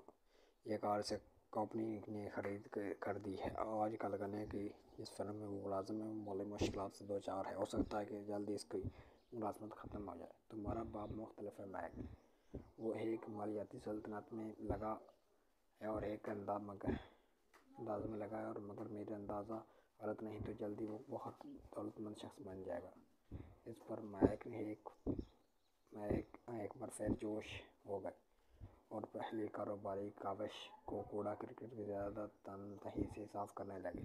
اس دوران بات چیت کرتے رہے کب اور کہاں میک کو ڈیڈ سے ملایا جائے۔ مصیبت یہ تھی کہ میک کا باپ کام میں اس قدر مصروف تھا کہ وہ دیر تک ہر رات کو آتا۔ اس کا باپ ایک جنرل اسٹور میں تھا، ایک بلڈنگ کمپنی تھی، بہت سے اسٹور تھے اور 3 ریسٹورنٹ کے مالک تھا، اور ان ریسٹورنٹ کو بدولت سے گھر آنے میں دیر ہو جاتی۔ صفائی کے بعد میک بس پکڑ کر گھر روانہ ہو گیا۔ اس رات اس نے تہیہ کر لیا تھا کہ جب اس کا باپ گھر لوٹے گا تو وہ اس سلسلے میں بات کرے گا اور اس سے امیر بننے کا طریقہ معلوم کرنے کی کوشش کرے گا۔ میک نے مجھ سے وعدہ کیا کہ جو ہی وہ اپنے ڈیڈ سے بات کرے گا تو فون پر مجھے رابطہ کرے گا۔ رات 8 بجے فون کی گھنٹی بجی۔ بالکل ٹھیک کہا، میں نے کہا۔ اگلے ہفتے ہی اور میں نے فون رکھ دیا۔ میک کی والدہ نے ہم دونوں سے ملاقات کی ہمیں بھر لی تھی۔ ہفتے کو 8:30 بجے قریب علاقے کی طرف جانے کی بس میں سوار ہو گئے۔ سبق شروع ہوتے ہیں۔ میں تمہیں 10 سینٹ گھنٹے کا حساب دوں گا۔ 1956 میں 10 سینٹ کا گھنٹے کا حساب مزدوری نہایت کم تھی۔ میک اور میں میک کے باپ سے 8 بجے صبح ملے۔ وہ اس وقت صبح مصروف تھے، بہت مصروف تھے، اور 1 گھنٹے میں بھی زیادہ وقت کام کر چکا تھا۔ اس کا تعمیرات کا نگران پک اینڈ ٹرک میں بیٹھ کر روانہ ہونے کو تھا۔ جب میں اس کے چھوٹے سے صاف ستھرے اور آراستہ دفتر میں داخل ہوا، میک پہلے سے وہاں موجود تھا۔ اس نے دروازہ کھولتے ہوئے کہا کہ ڈیڈ کسی سے فون پر بات کر رہا ہے۔ اس نے مجھ پر اور تجھے پچھلی پورچ میں انتظار کرنے کو کہا۔ جب میں نے اس کی قدیمی دفتر کو چوبی فرش پر قدم رکھا تو لکڑیاں چٹکی اور دروازے کے اندر جمع ایک پرانا قالین پڑا تھا، اسے غالباً ان پر صدہامہ کے نشانوں پر پردہ پوشی کے لیے رکھا گیا تھا۔ یہ صاف ضرور تھا مگر اسے بدلنے کی ضرورت تھی۔ اس چھوٹے سے کمرے میں داخل ہو کر مجھے ڈر محسوس ہوا۔ اس میں بدبودار گہنا فرنیچر کی بانس رچی ہوئی تھی جس کا تعلق سارے قدیمہ سے تھا۔ عورتوں کے قریب ایک آدمی بیٹھا تھا جس نے مزدوروں کے کپڑے پہن رکھے تھے، جو خاکی پتلون اور خاکی قمیض پر مشتمل تھا۔ یہ کپڑا مایا کے بغیر تھا مگر ان پر اچھی طرح استری کی گئی تھی۔ اس کے سامنے چمکدار جلدوں والی کتاب رکھی گئی تھی۔ وہ میرے باپ سے تقریباً 10 برس بڑا لگتا تھا، یعنی اس کی عمر 45 کے قریب تھی۔ جب ہم ان لوگوں کے قریب سے گزرے تو وہ ہمیں دیکھ کر مسکرائے۔ باورچی خانہ میں سے گزرتے ہوئے ہم پچھلے برآمدے سے باہر پہنچ کر جس کے سامنے اس کی جگہ صحن تھا، میں بے جانب کر مسکرایا۔ یہ کون لوگ ہیں؟ میں نے پوچھا۔ یہ میرے باپ کے لیے کام کرتے ہیں، عمر رسیدہ آدمی جو بھی تم نے دیکھا وہ میرے باپ کے جنرل اسٹور کا انچارج ہے۔ وہ خواتین ریسٹورنٹ کے مینیجر ہیں۔ اور تم بھی اس سپروائزر کو دیکھا؟ تم نے اس سپروائزر کو جو یہاں سے 50 میل کے فاصلے پر سڑک تعمیر کروا رہا ہے؟ دوسرا سپروائزر جو کام کی منصوبے پر سڑک بنوا رہا ہے، ہمارے آنے سے پہلے جا چکا ہے۔ کیا یہاں ہر وقت سلسلہ چلتا رہتا ہے؟ میں نے پوچھا۔ ہر وقت نہیں مگر بیشتر اوقات۔ میک نے مسکراتے ہوئے اور کرسی کھینچ کر میرے نزدیک بیٹھ گیا۔ میں نے اپنے ڈیڈ سے پوچھا کہ وہ ہمیں روپے کمانے کا طریقہ بتلائے گا۔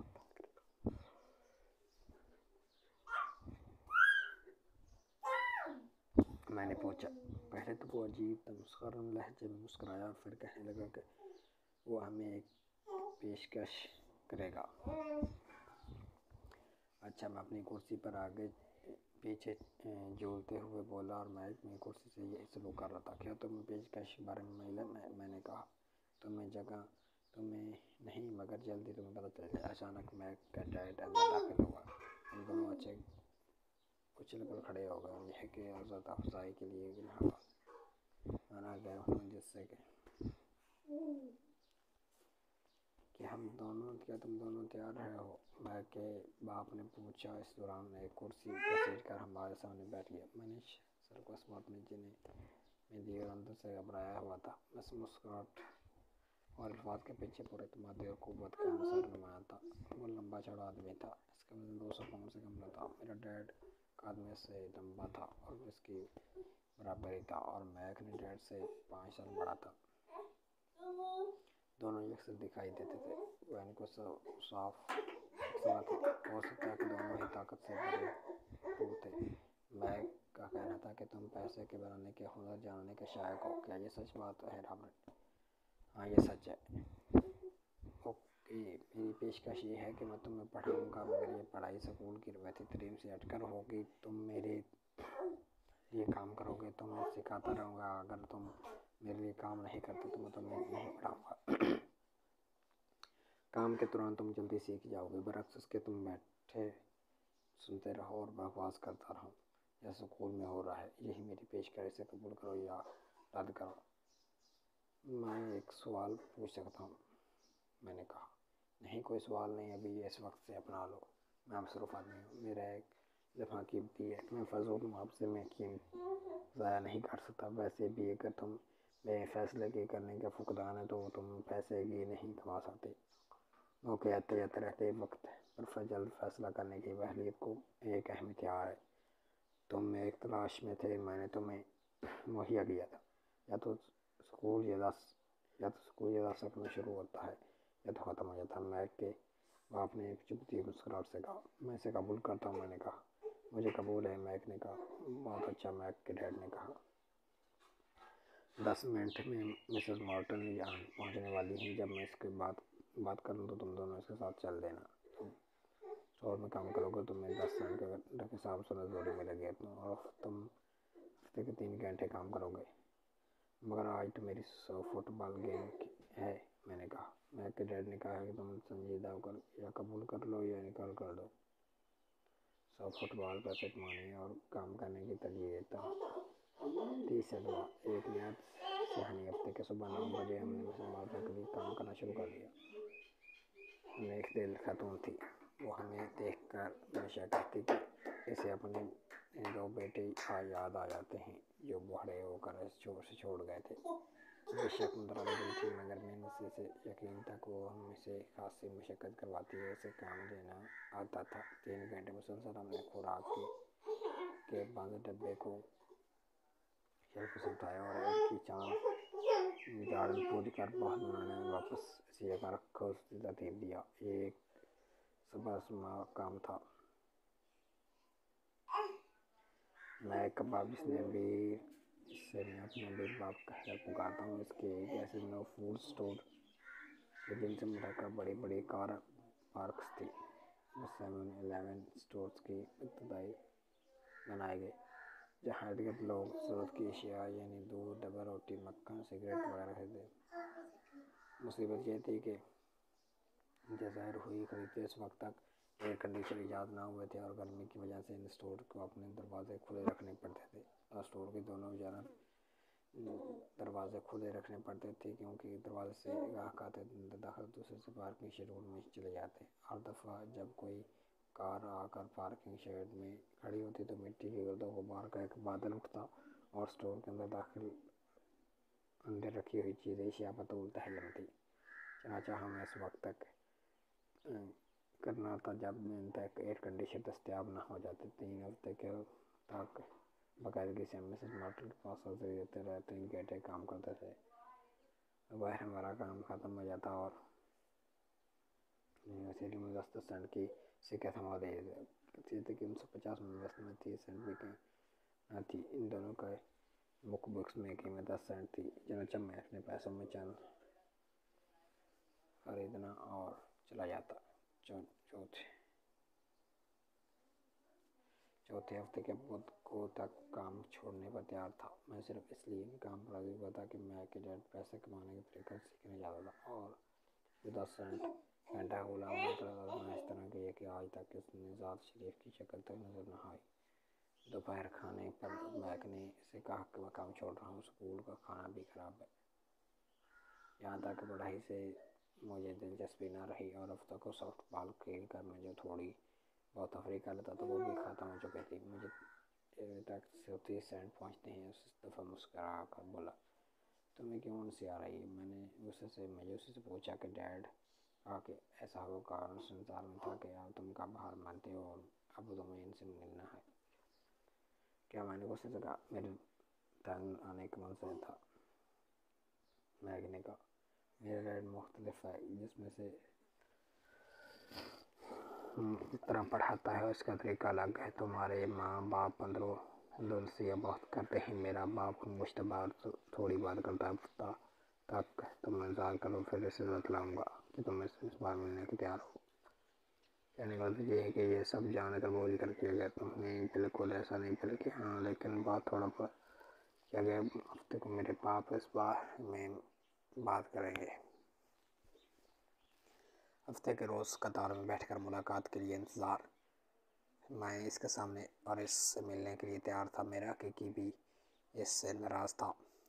اس کا خیال تھا کہ میک نے والد کی چائلڈ لیبر قوانین کے خلاف ورزی کی تھی اور اس کے لیے خلاف تحقیقات ہونی چاہیے۔ میرے پڑھے لکھے قریب باپ نے کہا کہ مجھے کہا جائز طلبہ کروں، کم از کم 25 سینٹ مجھے ملنی چاہیے۔ اس نے کہا کہ اگر آپ کو پورا نہیں ہوتا تو فوری طور پر مجھے بند کام کر دینا چاہیے، ویسے تو مجھے یہاں نوکری کی ضرورت نہیں۔ میرے قریب باپ نے مجھے مشورہ دی۔ ہفتے کو صبح 8 بجے میں دوبارہ میک کے گھر داخل ہوا۔ بیٹھا جاؤ اور اپنی باری کا انتظار کرو۔ میک کے ڈیڈ نے مجھے ہدایت دی کہ دروازہ کھول کر اندر داخل ہوا تو موڈس اور سونے کے لیے کمرے میں چھوٹے سے دفتر میں گھس کر نظر وہ سوجل ہو گیا۔ میں اسے ادھر ادھر سے نگاہ دوڑائی مگر میک نظر نہ آیا۔ بوکھلا کر میں ان سے بیٹھ کر جو پچھلی دفعہ میں یہاں موجود تھی وہ مجھے دیکھ کر مسکرا کر بولی۔ میرے بیٹھنے کی جگہ بنائی۔ 45 منٹ گزر گئے۔ غصے میں میری بری حالت تھی۔ دونوں عورتیں اسے مل کر آدھا گھنٹہ پہلے رخصت ہو چکی تھیں۔ 20 منٹ یہاں بیٹھا رہا، وہ بھی اسے مل کر چلا گیا۔ باہر دن خوشگوار تھا اور میں اسے گھسیٹے ہوئے سیدھے کمرے میں بیٹھا اور اسے ملنے کا انتظار کر رہا تھا۔ ملنے والا تھا جو تاجر پیشہ تھا اور بچوں سے مزدوری کرواتا تھا۔ دفتر میں ہلنے جلنے کی آواز میں سنائی دے رہی تھی۔ وہ فون پر بات چیت کر رہا تھا مگر ابھی تک پورا نہ کیا تھا۔ دل چاہتا تھا کہ سب کچھ چھوڑ کر یہاں سے نکل جاؤں مگر پھر بھی رکا رہا۔ آخرکار 15 منٹ کے بعد پورے 9 بجے اس نے مجھے اپنے دفتر میں بلایا۔ منہ سے کچھ نہ بولا، ہاتھ کے اشارے سے مجھے اندر آنے کو کہا۔ میں نے سنا کہ اگر تمہارے پیسوں میں اضافہ نہ کیا گیا تو تم کام بند کر دو گی۔ امیر باپ نے اپنی کرسی گھماتے ہوئے مجھ سے پوچھا۔ شاید ہاں، کیونکہ تم اپنے وعدے کے پاس نہیں کیا۔ میں نے تقریباً روتے ہوئے کہا کہ 9 بچے ہوئے ایک عمر رسیدہ شخص کا سامنا کرنا خاصا ڈراؤنا تھا۔ تم نے کہا تھا کہ اگر تم میرے لیے کام کرو تو میری تربیت کرو گے۔ تمہارے لیے کام کروں تو تم میری تربیت کرو گے۔ میں نے تمہارے لیے کام کیا ہے، محنت سے کام کیا ہے۔ میں سافٹ بال کا ترک کر کے کام میں مشغول رہا مگر ابھی تک تم نے مجھے کچھ بھی نہیں بتلایا۔ تمہارے بارے میں لوگوں کا خیال صحیح ہے کہ تم واقعی ہی ایک غلط آدمی ہو۔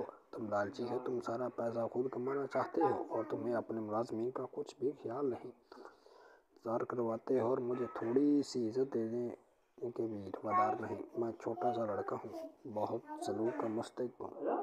امیر باپ نے کرسی پیچھے کی طرف جھکائی اور ہاتھ تھوڑی نیچے رکھ لیے۔ وہ مجھے غور سے دیکھ رہا تھا، ایسا لگتا تھا کہ وہ میرا مطالعہ کر رہا ہے۔ برا نہیں، اس نے کہا۔ مہینے کے اندر ہی تم میرے دوسرے ملازموں کی زبان بولنے لگے ہو کیا؟ میں نے پوچھا کہ مجھے اندازہ نہ ہوا کہ وہ کیا کہہ رہا تھا۔ شکر رنجی بولتا گیا۔ میرا خیال تھا کہ تم معاہدے کے پاس کرو گے، تم مجھے سکھاؤ گے، اس کے بجائے تم مجھے اذیت دے رہے ہو۔ یہ ظلم ہے، بہت بڑا ظلم۔ میں تمہیں پڑھا رہا ہوں، امیر باپ نے مطمئن سے کہا۔ تم نے مجھے کچھ بھی نہیں پڑھایا، میں غصے سے کہا۔ جب میں نے تمہارے اسٹور میں کام شروع کیا تو ایک دفعہ بھی تم نے میرے سے بات نہیں کی۔ 10 سرٹیفکیٹ حکومت کے پاس بارے میں بتلاؤں، ہمارے یہاں بچوں کو مزدوری کے بارے میں خبر ہی نہیں ہے۔ تمہیں بھی یہ بات معلوم ہوگی کہ میرا باپ حکومت کی ملازم ہے۔ لگا اب تم بالکل ان لوگوں کے لہجے میں بات کر رہے ہو جو تم سے پہلے مجھ سے کام مانگتے ہیں، وہ لوگ جنہیں یا تو میں نے خود نکال دیا یا بھاگ گئے ہیں۔ تو پھر اب تمہیں کیا کہنا ہے؟ میں نے بہادری سے اس سے سوال کیا۔ تم نے مجھ سے جھوٹ بولا ہے۔ میں نے تمہیں لیے کام کیا ہے، تمہارے نے وعدے کے پاس نہیں کیا۔ تم نے مجھے کچھ بھی نہیں سکھایا۔ تمہیں کیسے معلوم ہے کہ میں نے تمہیں نہیں پڑھایا؟ باپ نے پرسکون لہجے میں سوال کیا۔ تم نے مجھ سے بات تک نہیں کی۔ 3 ہفتے میں نے کام کیا، تم سے دونوں نے مجھے کوئی تعلیم نہیں لی۔ میں نے منہ سے بسور کر کہا۔ کیا پڑھائی تمہارے مرد بات چیت کرنا، لیکچر دینا ہے؟ امیر باپ نے کہا۔ تمہارے اس طرح پڑھایا جاتا ہے؟ میرے باپ نے مسکراتے ہوئے پوچھا۔ مگر زندگی میں اس طرح نہیں سکھاتی۔ میرے خیال میں زندگی بہترین استاد ہے، زیادہ تر یہ تم بات چیت نہیں کرتی اور دکھے کے ساتھ زندگی کہتی ہے۔ جاگو، میں تمہیں کچھ سکھانا چاہتا ہوں، یہ شخص کہہ رہا تھا۔ میں نے خاموشی سے خود سے سوال کیا۔ مجھے دھکے دے کر زندگی میں مجھے سے گفتگو کر رہی تھی۔ میں نے فیصلہ کیا کہ مجھے ملازمت چھوڑنی ہوگی۔ میں کسی پاگل شخص سے بات کر رہا تھا۔ اگر تم زندگی میں سبق سیکھو گے تو بہتر ہوگا، اگر تم ایسا نہیں کرو گے تو وہ پھر تمہیں ادھر ادھر دکھاتی رہے گی۔ لوگ دو کام کرتے ہیں، کچھ زندگی کو کھلا چھوڑ دیتے ہیں اور انہیں وہاں یہاں لڑکھڑاتی ہے، کچھ غصے میں آ کر اسے جو بھی ہے، لیکن وہ اپنے اجر ملازمت خامد یا بیوی کو پیچھے دھکیلتے ہیں۔